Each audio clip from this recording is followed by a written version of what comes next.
Hi, my name's Christina. And I'm Matt. And this is New Ways Podcast. Today we're doing something a little different. We are going to be talking about subjects that come up in a children's book. Yeah. You introduced me, you brought up this book as like a topic that we could potentially talk about in our solo episodes. And when you were telling me about the insights in it, I was like, holy shit, that's kind of deep. Yeah. So I'm excited to kind of break this down today. Absolutely. No, and it was interesting coming up sort of with this topic because it's not something we've ever done before. And what do you mean? Well, like in the fact that we're using a children's book yeah. as like our main topic of discussion today, which is a phenomenal book called The Sour Grape. The Sour Grape was authored by Jory and then illustration was done by Oswald. Look how cute the grape is. The Sour Grape. Adorable. This book mainly, I actually discovered this book actually at a kindergarten, at a kindergarten cottage. I was working with a client of mine, and I just saw it in their like little library section, and I went and actually was starting to look through it, and I was like, whoa. Like actually kind of really hit on that deep level of. So you just stumbled upon it. Yeah, absolutely. Okay. Yeah, no. And I mean, to really sit down and start reading that book and kind of watching sort of this character, quote unquote, this sour grape and how he became the way he was just something. Well, he started off as a sweet grape. He did. But that being said, why he became the person he was very interesting because I think so many people go through so many instances where we sort of in a way tarnish our sweetness inside and end up becoming a lot more sour. Mm-hmm. So that was sort of the foundation for creating this discussion today. Yeah, and I remember when you even brought it up too, we didn't have the physical book. I never read it before, and you told me how pretty much like this grape realized that he has been creating his own suffering for like as long as he has been now, and I was like, holy, that's a children's book? Like, this is crazy.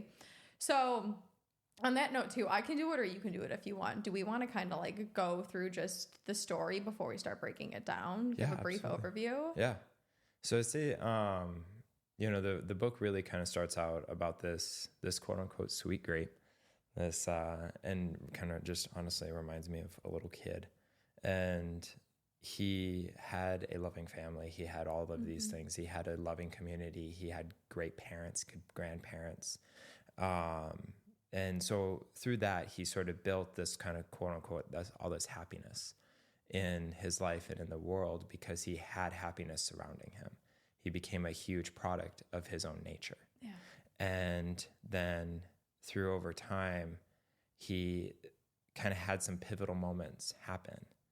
And one of those pivotal moments being that he had a birthday party. He was very excited for his birthday party and had sent out all of his invitations and everything. And as the day went on, no one showed up to his birthday party. Not a single person. Yeah.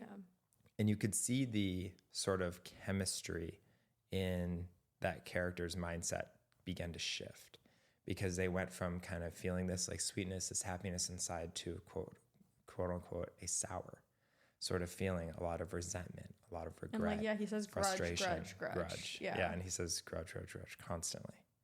And I think that was really interesting because then that turned into these extreme negative feelings of almost like frustration, dislike. Yeah, there's pictures in the book of him like lashing out on his other food friends. Yeah. Like everywhere he goes, he just sees kind of gray clouds. He's in line at the grocery store with like a bad look on his face. He decides to befriend the sourest fruit, like a lemon, I think it was, because he's like, that's the only person that gets me is another person who's angry. And then oddly enough, the angry friend got mad at him too. Yeah. So it was just a constant chain of events, it seems like, with that. And then towards the end, we find out a pivotal moment too, where he realized that like all this was his own making because on his birthday card, he put the wrong date for his birthday party. So in his head throughout this entire book, he was like, nobody likes me. Everybody's evil. Like they didn't show up to my party. I just want to essentially like hate everybody and hate the world because everybody rejected me. Nobody showed up for me. But in reality, like they probably did show up on the correct date, but he was the one who messed up and put the wrong date on the birthday card. So what he thought was everybody else rejecting him was actually just a flaw that he made himself. Yeah. So I think that's crazy. And also, too, what I really like in this book, the main theme, it seems like, is that how, like, one moment can make or break your reality and how you perceive things in a way. Like, you could choose to perceive things negatively, or you could choose to perceive things, like, give people the benefit of the doubt in a way. But also, two other pivotal moments that he says, too, is, like, feel your feels, but don't let them take control of you. And also, too, he mentions how when his friend got mad at him, because he explains, like, he missed the bus, right? Like, I think it was, like, a bunch of things happened where he was 2 hours late to meeting up with this other friend. And that's why his friend's like, screw you. Like, I'm an angry person. I'm going to be angry at you now because you didn't show up on time. He's like, I gave my friend space. And that's when I took time actually to, like, sit with myself and realize that, like, things are actually really beautiful around this park because my friend just left me sitting here and he needs space to cool off. Mm-hmm. So there was, a lot happened in this book. No, I agree. And I think that, coming to the end of it, and he ended up sort of realizing a lot of those flaws that he held on to and holding on to resentment had really sort of changed the course of so much of his choices. Yeah. And I think that, he ended up realizing with that resentment that wasn't healthy. And he went back and actually ended up sort of rehealing past experiences and also past relationships to sort of create, more positive, more just a better life just for a better himself. life for himself. But I thought was interesting too, though, was on top of not only creating a better life for himself, he allowed himself to feel. Mm-hmm. So because he, at the end of the book, he still says that there are some days I still feel sour. Yeah. There are some days I still feel angry. I still feel frustrated. I still feel upset.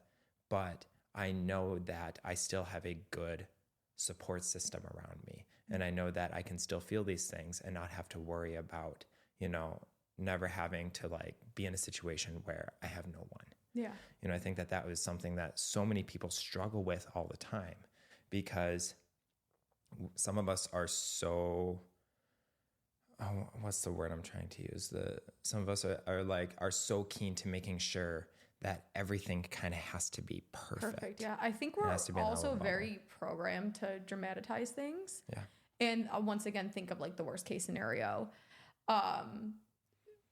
On that note, I'm curious because I love how in this podcast, a lot of times we try to relate, like, the topics we're talking about to our own personal experiences that we've had in life. Because this is something I'm pretty sure everybody has experienced at one point. Like, they made up a scenario in their head, because that's what the Grape did. He made up the scenario or the story that nobody wanted to show up for his birthday party. Nobody must like him. Everybody's evil. Are there any times that you can think of in your own life where you created a situation in your head that was not actually, like, the kind of quote unquote reality of it, and it just hindered you versus, like, being good to you in any way? Like, it just brought you more down a negative path.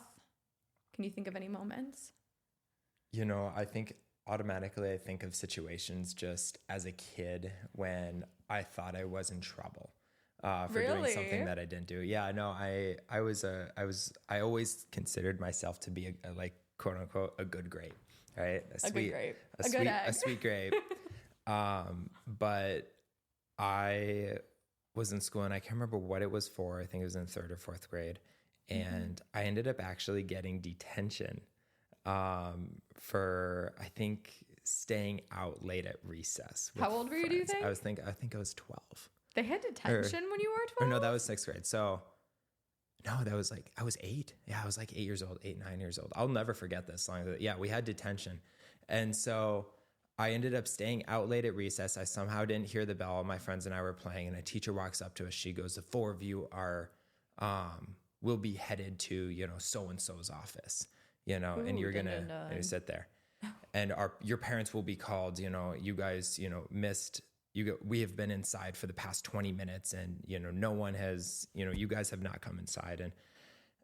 And I just remember, like, actually sitting there in full, like, panic, just full, like Well, as a kid, it's probably scary too. Absolutely. Yeah. Yeah. I mean, it was the worst panic feeling I ever had. And I realized I was kind of like, I ended up talking with my therapist about this a few weeks ago, and I ended up realizing that a few weeks ago? Oh yeah, a few weeks ago.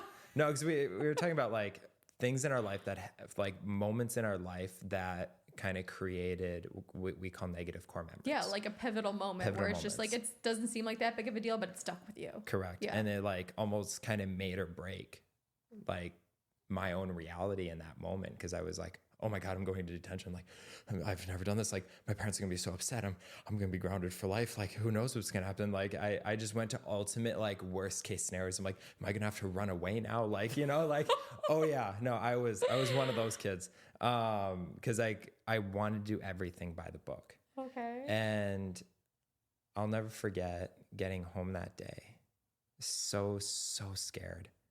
And my mom was like, so what happened? And I was like, I stayed out late past recess, didn't hear the bell. I'm sorry. And instead of hearing like yelling or frustration or like you're grounded for life or you're kicked out of the house, you know, whatever scenario I was going to think in my head, it was sending you to live on a farm with another family. Live on a farm with another family, you know, just total exile. She was like, it's okay. That happens. It's an honest mistake. Yeah. She's like, and you know, you won't do it again.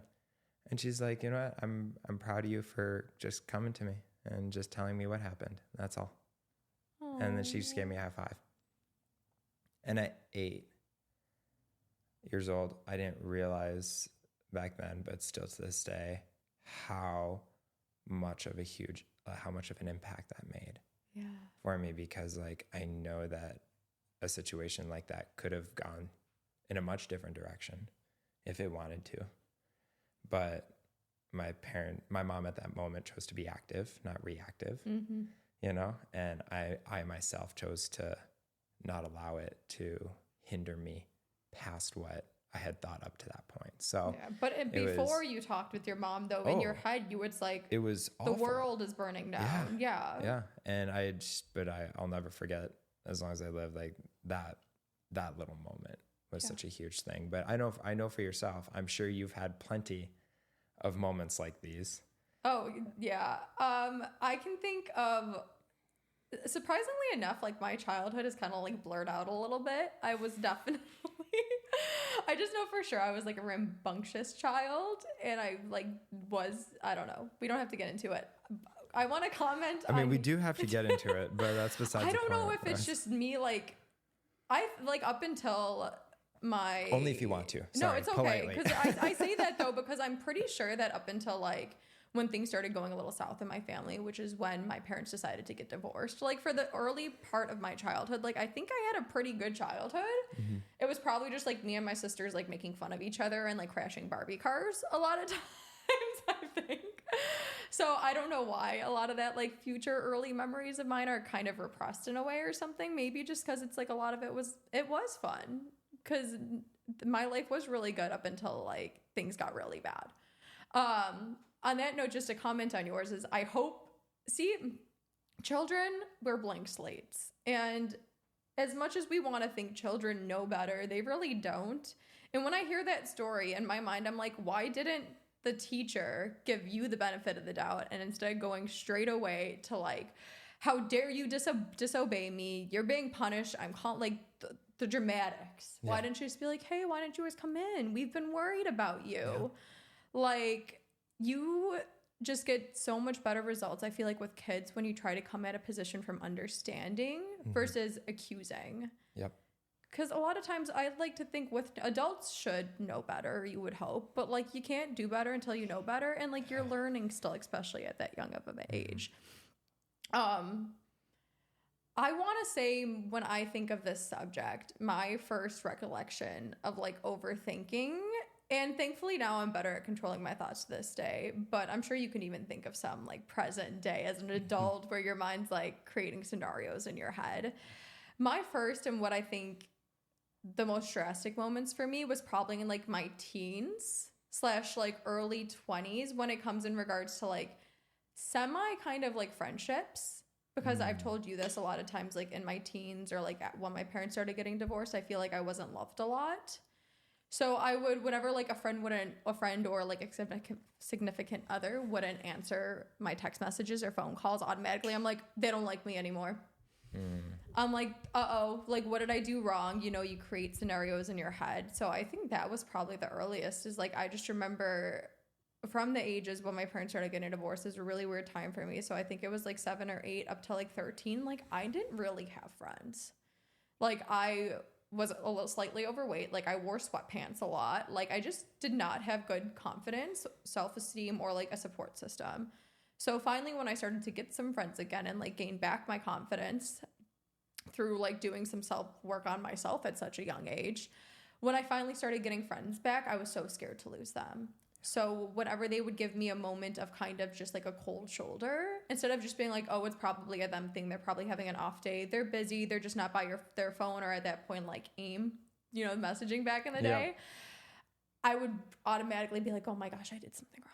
They don't want to hang out with me anymore. Like they're with everybody else hanging out and I'm excluded. Or like when it came to my romantic relationships, a lot of times, because I mean, my father wasn't around growing up. I don't know if this stems from that, but a lot of times, once again, if like they were hanging out with like other girls or not texting me back, I'd automatically be like, something's wrong. Like they're about to leave me. And I'll be honest with you, there's been plenty of times where like, I'm going to leave you before you can leave me. When in reality, they're like, yo, dude, I just wasn't by my phone. Yeah. Like I was just having a moment. And I also think too, just based on your previous programming experience you've had also, like it could program you to think that way for future people too.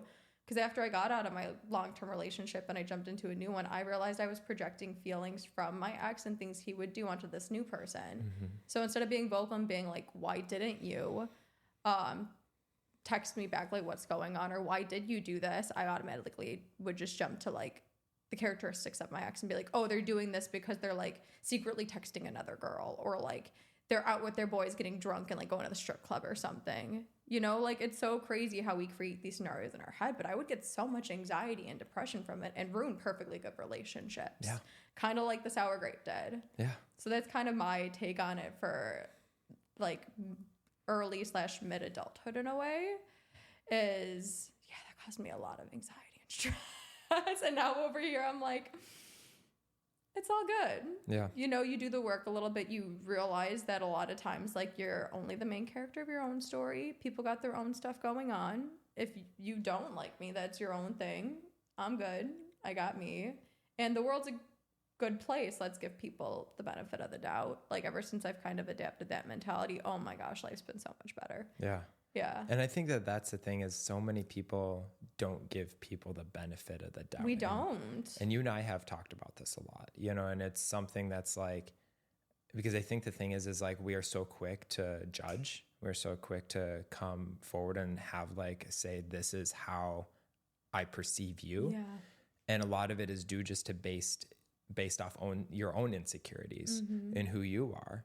And so rather, instead of coming in with an open mind, or coming in with clear judgment, or coming in with sort of an ideology of, I want to hear you out, right? We come from this perspective of, you did something wrong because it's not something that I am accustomed to. Therefore, it's your fault, or you are the person in the wrong. And or versus like, I'm creating these own insecurities in myself once again, based on other things you said in my life. Like, you're the ones putting the insecurity in me. No, your emotions is your responsibility. Nobody else's. Truly. But we blame other people all the time for making us feel a certain way. And I love this topic too, because once again, is like, we all live kind of in a similar same reality. Like me and you right now, we're sitting in 2 chairs talking to each other about a similar subject. But we're both having 2 completely different realities. Yeah. Based on our programming, based on our emotions, who we are and how we perceive things. So you don't also know, like, what might be a big deal to you might not be a big deal to somebody else. And it has nothing to do with like, they don't like you or they don't agree with you. It's simply just like, they're different and they're having a different experience. So to you, this is deep. To them, it's just like, I didn't know this was that deep to you. Like, I'm sorry. But that's why it's like, being vocal about it is so important. Yeah. No, and that communication is key. you have to have that if you want to have a successful friendship, a successful relationship, a successful business partner, or whatever it may be. Those things are so massive. Yeah. Because if you don't have that open communication, that open dialogue, it creates like what we call pent and resent, right? You pent up those feelings and then you resent everyone for them because you're not choosing to talk about them. And when you choose to stay quiet, you're only hurting yourself by doing those things in those moments. And there's definitely the fear factor we talked about, last week, where it's, we're going to have those moments where we are fearful of what can happen. Right. But we have to do things scared in order to be able to communicate those feelings, to then feel stronger in who we are, to then create a more solid foundation of ourselves, to then feel better about the decisions and choices that we make. Yeah. So it's such a domino effect. Oh, I completely agree with you. And I think too, like there definitely gets that fear in there because a lot of times, like when we're freaking out internally, creating scenarios in our head, like we don't feel the best about ourselves. So a lot of times we're like, if I pick up this phone or like go to this person's house to try to talk to them about this subject, like I already don't feel good about this. It's going to make them not feel good either. So I feel like that's why sometimes people might shy away from it, is because they're like, I don't want to be perceived as like being dramatic or overbearing or just a lot. But in reality, like you said, if you keep those emotions in and you don't speak about them in a healthy way, then they're just going to keep getting built up. And I want to encourage people that like you can actually talk about these things in a calm manner. It doesn't have to be so dramatic. You don't have to show up guns blazing. Just share and express your emotions. And that's why I'm also really big on taking responsibility for your internal dialogue in your internal world, because I've done this with you even. And my go-to now is with people if I'm like starting to create scenarios in my head and not like how I'm feeling towards a person. Instead of me, because once again, that ruins friendships. It makes you not want to hang out with the person because they're not making you feel good, even though they have no intention of doing so. I've called you and I'm like, hey, this is what's going on in my head right now. I'm not saying it's true. This is how I am feeling and I need to say this so I don't create a scenario in my head. Yep. And a lot of times you're like, okay, I get it.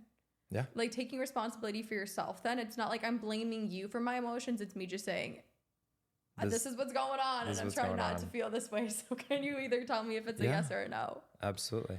Yeah. Yeah. Because I think the thing is like oftentimes too is like when we come from that perspective, it gives the other person the opportunity to feel heard. Yeah. Because when you say like, and even too, we've talked about this and I've even had to do this in my own personal life where I'm like, hey, where's this frustration coming from? Like I can tell you're feeling frustrated. Let's talk about it. Is there anything else that's major that's coming up for you in regards to these things? And we do this a lot in therapy, so, and a lot of it just comes back to, reflective feeling. Being able to vocalize the concerns helps the other person understand what you're going through. Yeah. And and people don't do that enough. They will sit there and they'll grunt about it. They'll grr, like the sour grape does. He doesn't talk about why he's feeling frustrated about the things that are going on in his personal life. And so I think that is also a major thing, is just coming back to the biggest thing I can stress. If there's anything in this world, just please communicate with the people around you in the things you do, because communication creates confidence. Confidence creates a better you. Completely. Don't be scared to say like what's true to you. It's literally just like owning who you are and your emotions. And a lot of times too, I love this because it's like when you share your emotions, if that other person does genuinely care about you, it shows them new ways to show up for you when you need them then. Because they'll be like, okay, this is clearly kind of an insecurity. I'm aware of it now. Before I probably wasn't even aware of it. Like, give people the opportunity to show up for you and then see what they do. Don't automatically just assume they're not going to show up for you. I tell you that all the time. I'm like, give them the opportunity. Like, stop just jumping to this conclusion that nobody's going to help you, because like that's not serving you or helping anybody else. Also on that note too, I know that I love our relationship too, because we're both like super deep intellectual thinkers. And we're like, let's get to the root cause of this. Where is this stemming from? I will admit, in other friendships and relationships, that might not always be the case. Yeah. Where if you go to like a significant other or a new friend and you're like, are you projecting on me right now? They might be like, huh? But just even offering that space for somebody to at least talk through their emotions. And I feel like when it's inside you, you can't comprehend what's going on or where it's stemming from. Where you vocalize it in a calm manner, talking with somebody that you hope cares about you. A lot of times, though, you don't have to tell this person, but oftentimes in your head, you're like, oh shit, I recognize this feeling. And I had this feeling when this other event happened in my life. So then therefore, too, this feeling might not come up that often, though, when you realize you're like, oh shit, like I didn't actually have to worry about it with this person. It's from this other event in my life. Like, I can let go of it now because I know it's just not the same situation's not reoccurring. This is a different person. This is a different time. Like I'm choosing now to live in the future and own my emotions right now versus living in past emotions and past experiences. How do you, I want to know, because I think that a lot of people probably have dealt with this in some form or another. I was recently just dealing with this with a past quote unquote coworker, with emotional maturity when it comes to these topics, because I have actually sat with some people and I say, hey, if I offended you, I'm so sorry. If there's something I said, I greatly apologize. Can you let me know what I can do to help you sort of move forward? Or if there's anything that I can do to help support you in this moment. And they will give the most immature, most passive aggressive, most insignificant response you can possibly receive. And you're just sitting there completely defeated. I know. Because we can sit till we're blue in the face about communication. People can only meet you at the level that they're at. Exactly. Yeah. So how do you deal with people like that and meeting them at where they're at, even if it's possibly literally the lowest level? Well, that's what comes with emotional maturity, is realizing that like you don't need that validation of that other person telling you exactly what you want to hear, that you can kind of just sit there, listen, in a sense, realize that like clearly they're not thinking that logically or with emotional intelligence, and just accepting them for who they are and what they're saying. Because I think having the awareness to know when you can actually help somebody and when they're open and receptive to hearing different views and when they're closed off, it makes a huge difference. Like that, I want to think that there's some huge answer where I could be like, you can switch their mindset, right? But that is true. Yeah. A lot of times people can only meet you where they're at. I think a lot of times too, we realize when people are perceptive to different outlooks or they're not. Yeah. If they're open to hearing your point of view, which I hope they are, then share it. But you can't change somebody who doesn't want to change. You can't offer a new perspective to somebody who doesn't want to hear it. Yep. And that just comes with emotional intelligence, realizing you don't need that validation from them. Cut them off. But and honestly, no, like that's the thing. Is I can't tell you how many times though we're like it's different. It's different with family for sure. Because now I even deal with family. Cut and them I'm like, off. Leave them. Go into exile. Yeah, just like completely like abandon them and be done. But that's the thing. That's okay too. Yeah. There's nothing wrong with being like, yo, I can't have an intellectual conversation with you. Like you're not open to growing. I want to grow. So like you're not for me. There's nothing wrong with that. And it's okay to set boundaries with people like that and be like, this is the furthest of a very specific conversation I'm going to have with you. Oh, I'll be on the phone with family members and I'm just like, they'll be talking about like complaining or like I can't really say anything to help them and they're just going and going and going. And I'm like, yo, I got a podcast to film in an hour. I can't have this energy. I love you to death, but like I need to hang up the phone right now. Yep. I've legit done that before. And that's okay too. Like, I know we're laughing about it. Just cut but people. That's okay. Like you respecting your boundaries, and that's emotional intelligence right there, is you respecting your boundaries, knowing what's good for you and not good for you, accepting people for who they are. Like that's all you got to do. Like it doesn't I love cutting people off. But that's the thing. So I will admit, like, there's people that like you don't want to cut off necessarily, like family members, or you can't, like coworkers and stuff. But like, don't drain yourself trying to fill up somebody else's cup that has a hole or a crack in it. Like you're both just gonna end up empty. Don't do it. Yep. Or if the bottom half is just missing. Just missing is completely gone. But no, actually, like, and that's the thing is, that's why I said this. I have I love you tattooed on my arm because I'm like, the second you just choose to accept everybody for who they are and the capabilities that they have, life gets a little lighter. I love you for like who you are. Everybody has their place on this earth. Like, do you, boo? I'm gonna do me, and it's okay. Yep. And the thing is also then when it comes to people that you can actually cut out of your life, if anything, I think that's a sign then you're like, this person's probably not going to help me grow. They're not going to offer me any new perspective in life. Like, they're probably just going to cause more chaos or drama in my life. They're going to bring that negative energy in. I am going to step away, and there's nothing wrong with that. I'm protecting my energy, my boundaries, and my happiness because that's what's important to me. It is. Like, I don't want to live in this low vibe, like, negative way of life. It's just not served. Like, who, honestly, if you ask somebody, do you want to be depressed? How many people do you think would tell you yes? Yep.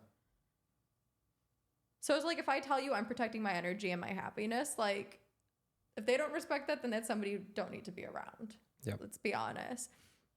And that's where, too, a lot of times if you give people the space sometimes when you set a boundary, that's also giving them another opportunity to show up for you in a way. Because, like, remember in this book, the Grape had a really off day to show up to his friend, and he shows up to his friend, like, drenched in water, missed his stop at the bus. Like, I don't know what happened to him. And he's defeated, right? And his friend that he was supposed to meet at the park a few hours ago was like, you're late. Bye. Yeah. Like, we're not supposed to be friends. Screw you. And he's like, I just needed a break, man. Like, I'm having a rough day. We all have our rough days. And he says he gave his friend some space. And in that space, his friend took a moment to cool off. And he also took a moment to sit in the grass, look at the sky, and realize life is actually not that bad. Yeah. I just had a shitty few hours, but now I'm sitting here in the grass, like, looking up at the sky. And life's actually good. Yeah. Take those moments for yourself. Truly. Let people have those moments. So, and this brings me back to another thing, too. I think I've told you this story where I had a friend. He's going to know exactly who he is when he hears this. He was driving my car. I love my car. It's my baby. You know this. And he scratched the rim on my car when parking it. Oh, no. You know this story. I don't. I don't know the story. So he scratched the rim on my car when he was parking it. And I was furious. I love my car. The rims are kind of expensive. And I was just like, dude, automatically he gets out of the car and is like, it's your fault. I'm like, how is this my fault? He's like, you should have told me I was too close to the curb. Like, it's your fault. I'm like, what? Are you blaming me right now for scratching my car that you were driving?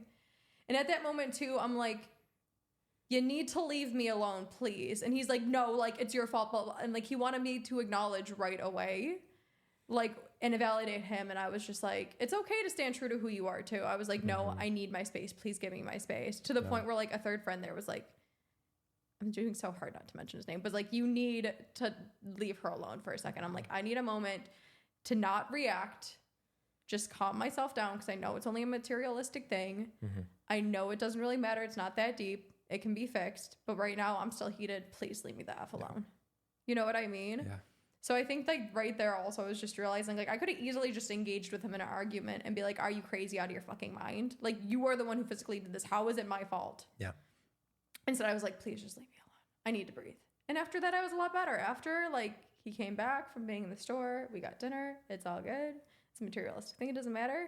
But, like, in the moment, a lot of times things get heated and we react. And then from there on, it just escalates to a lot worse situations. Truly. And one thing that you and I talk about a lot, that you actually talk to me, like, heavily about this, because I used to be such an overthinker. And especially go in these, like, kind of deep sort of, like, spirals of, like, this could happen, this could happen, this could happen. I'm a very calculated person. So I'm like, okay, I could have these 5 scenarios that could happen. Turns out none of them happened, but whatever. But I'll never forget you talking to me and saying, like, Matt, it's not that deep. No, it's not. It's not. And it took me a while for me to realize that.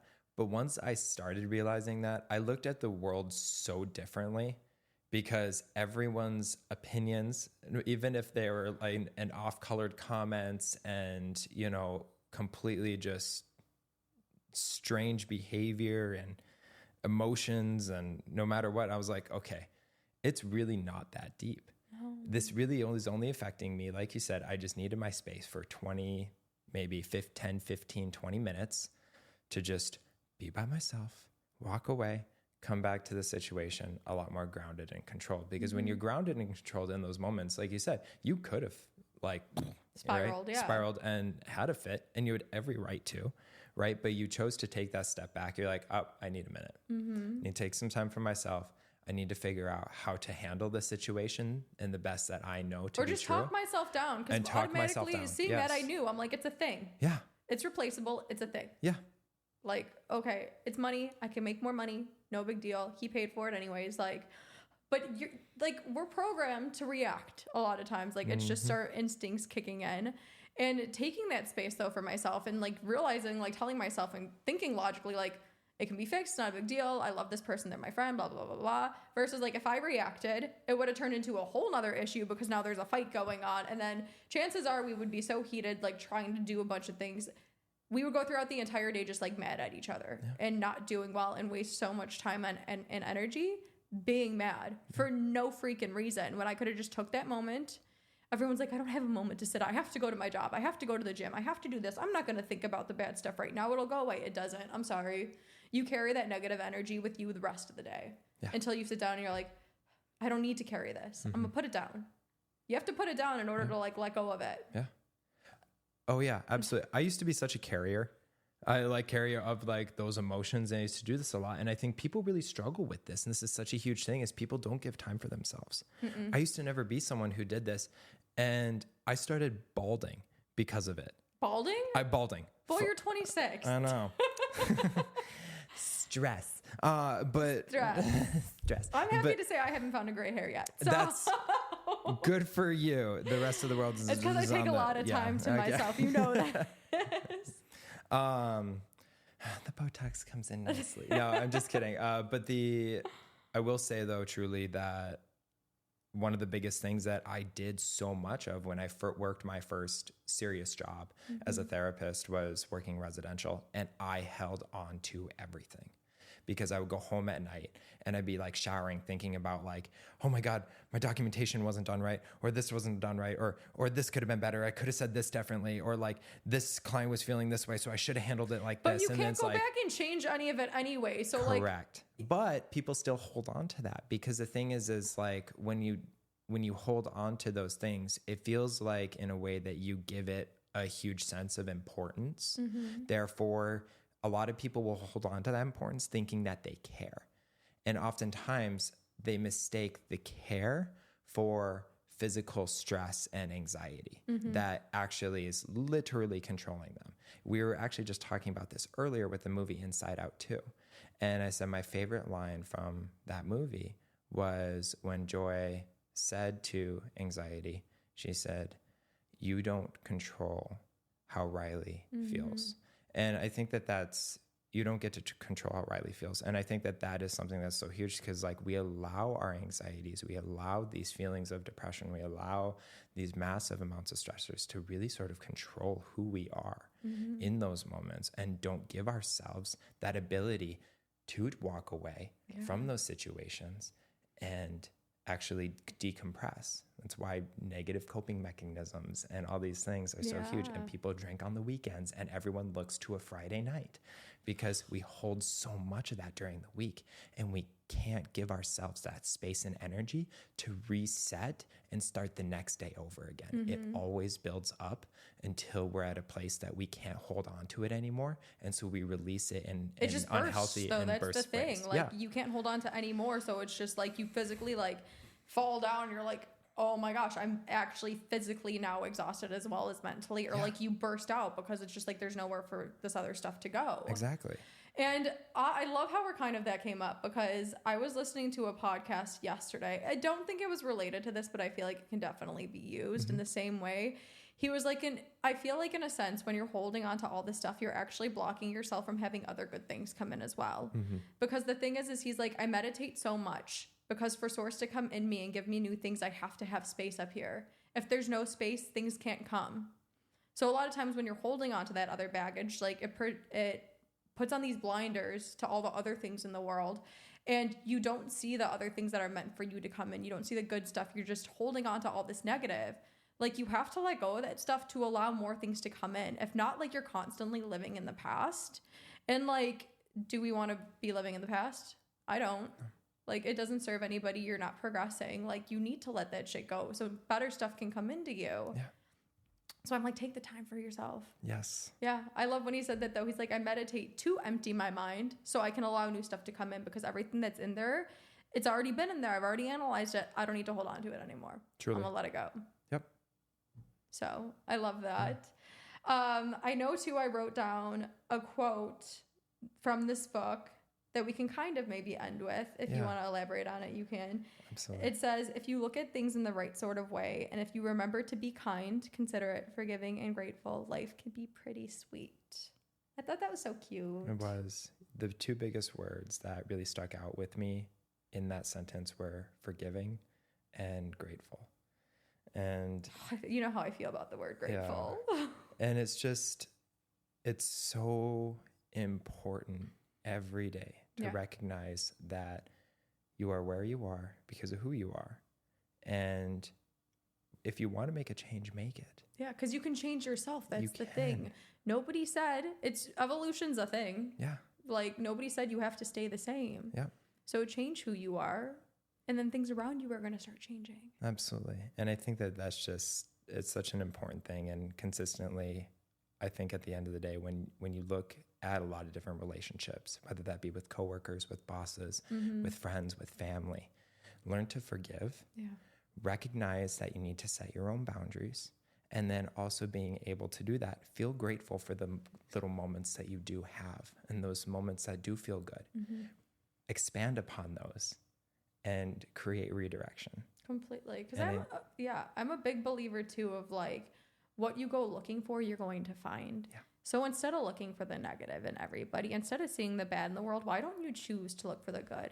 Choose those little things that you're like grateful for. Choose to see the beauty and the kindness in the world, because that's what you're going to attract then, and you're going to see more of. And good things come from that type of stuff. The world could use a little bit more kindness and gratefulness, you know? Absolutely. So let's stick with that. Also, too, since we're probably going to wrap up right now, we didn't do this in the beginning, but is there anything you would like to share with our viewers about your week? It's only been a few days. Vent sesh. I feel like this whole entire episode has kind of been a vent sesh. This whole episode was a vent sesh. I'm grateful for you, Matt. Thank you. Thank you so much. I'll say that. I'm grateful for you too. Thank you. No, I think that like this, This is great. This is great. Yeah, it's been so wonderful. It's just like, also we'll say, like, even though we obviously, so I don't know if we'll put this in here or not, but to our viewers, you know, we often only film once a week, but like due to our schedules, I'm leaving next week for experience camps to help the kiddos. To help kids. So I'll be definitely talking about that when I get back in 2 weeks or next week. Yeah.